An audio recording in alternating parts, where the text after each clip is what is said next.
সন্তান নিয়ে কেউ কোনোদিন ডিভোর্স নিয়েন না। আমার মতো ভুল কোনো নারী কোনোদিন কইরেন না। আমার বিয়ের 3 বছর পরে আমি একটা পরকীয়ায় জড়িয়ে পড়ি এবং সেই পরকীয়া প্রেমিকের আশায় আমি আমার স্বামীকে ডিভোর্স দিয়ে দেই। আর তখন আমার একটা সন্তান আছে, তারপরও আমি তাকে ডিভোর্স দিয়ে আমার বাবার বাড়ি চলে আসি।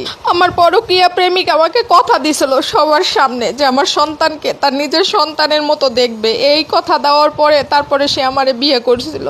আর আমি আমার সন্তানকে নিয়ে তার বাড়ি গেছিলাম, কিন্তু বিয়ের 6 মাস পরে আমার স্বামী আমার সন্তানকে চোখেই দেখতে পারে না, যেন তার কাছে আমার সন্তান একটা বোঝা হয়ে গেছে।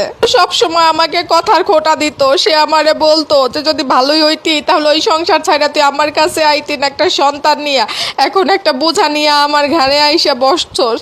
আমার সন্তানকে একদম কাজের মানুষের মতো রাখছে তার সংসারে। আমি কিছুই বলতে পারি না, আমি কিছু বললে আমারে বলে তাহলে চইলা যা তোর সন্তান নিয়ে। এখন তো আমার যাওয়ার কোনো রাস্তা নাই, আমি কোথায় যাব? ওইদিকে আমার যে আগের স্বামী ছিল সেই স্বামীও দ্বিতীয় বিয়ে করছে, সেই স্বামীও আমার এই সন্তানকে গ্রহণ করবে না। আমার স্বামী বলে ভালো মতো যদি সংসার করতে চাস তাহলে এই সন্তানকে তুই বিদায় কর, কিন্তু আমি কোথায় পাঠাবো? এই কথা চিন্তা করে আমি আমার বাবার বাড়িতে আমার সন্তানের পাঠাইছিলাম আজকে 1 মাস যাব। তো আজকে আমার সন্তান আমারে ফোন দিয়ে বলতেছে, মা তুমিও স্বামী পাইলা আর আমার বাবাও বউ পাইলো, কিন্তু মা আমি তো বাবা মা পাইলাম না।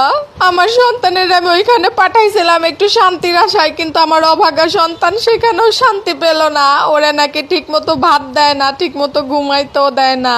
আমার ওই সন্তানকে আমার বাবা মা ভাই ভাবি বলে যে তোর যেদিকে দু চোখ যায় সেদিকে চইলা যাইতে পারোস না, দুনিয়া চাইরা যাইতে পারোস না, এখনো কেন দুনিয়াতে আসোস, এই ধরনের কথাবার্তা বলে আমার বাবা মা আমার সন্তানকে।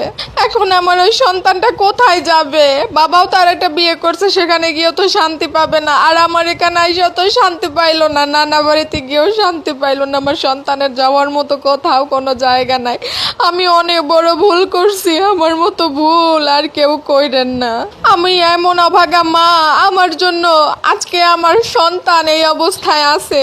পরকিয়া কইরা আজকে আমি সব কিছু শেষ করে ফালাইছি। আমার সন্তানের ভবিষ্যৎ নাই কোনো। এখন আমি কি করব কিছুই বুঝতে পারতেছি না।